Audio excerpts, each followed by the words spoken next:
тука има, сега не проговорихме за таа комисијата, многу битен моменти, што ќе ги илустрира луѓето, како што е предвидено во тој закон. Таму ќе видите толку недоследности, што таа комисија фактички се завршува околу неа. И сега ќе видите како тоа ќе функционира практично. Комисијата таму и се даде надлежности да се обрека до државната безбедност и да бара од неа податоци дали одредено лице е соработник или не е соработник. Јас се залагам, таа комисија мора да има истражни огласувања, мора да влезе во подрумите, во архивите и директно да ги отвори книгите.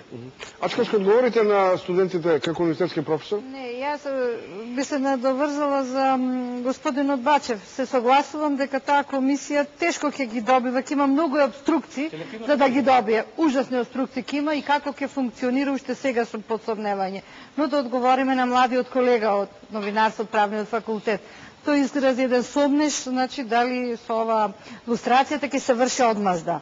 Мислам дека лустрацијата се носи со цел да се демократизира општеството, значи да престанеме да се плашиме дека некој ќе не накаже или ќе бидеме казнети затоа што поинаку мислиме.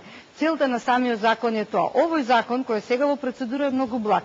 Многу мала категорија луѓе, можеби на прсти ќе ги зброиме колку луѓе ќе бидат и смешно е. Значи носиме некој формално, носиме да се вклучиме во земјите кои донесле закон за лустрација. Значи мора тој закон да се прошири и една за секогаш ние македонците, мислам како нација, како граѓани на Македонија, да расчистиме со нашиот менталитет доушницки, цинкарошки, дека овај поинаку чека да го накажат и целата наша кариера или некој успех да го градиме врз база на грбот на некого дека сме му наштетиле некому. Петровски? Ово прашање е легитимно, но тоа ми се чини дека беше проширено во јавноста, токму да го надоврзам до претходната тема новинарите, бидејќи лично сум убеден дека добар дел од новинарите, најмалку до 98 година, беа не само новинари, туку и цели редакции, како на телевизии, така и на вестници, по директна контрола на овие служби или, ако сакате, на партијата која што тоталитарно ги разигруваше. И сега, во јавноста, кога се расшири мислењето дека треба да генерално превладува мислењето дека лустрацијата треба да се заврши како процес, од истите служби кои што имаат своји новинарски пера, лансираат една контратеза како да се заштитат дека можеби тоа ќе биде лов на вештерки или ќе биде недемократска мерка.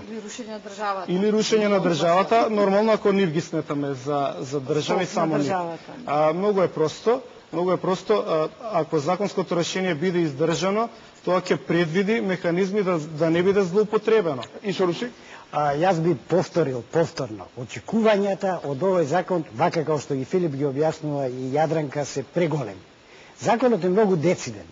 Тој се обраќа на една категорија, претенденти на вршители на јавни функции, кои треба да подпишат дополнителна изјава. Тоа е добар закон, ако ја заврши таа работа. Значи, еден сегмент треба да уследи чекори, многу чекори после тоа.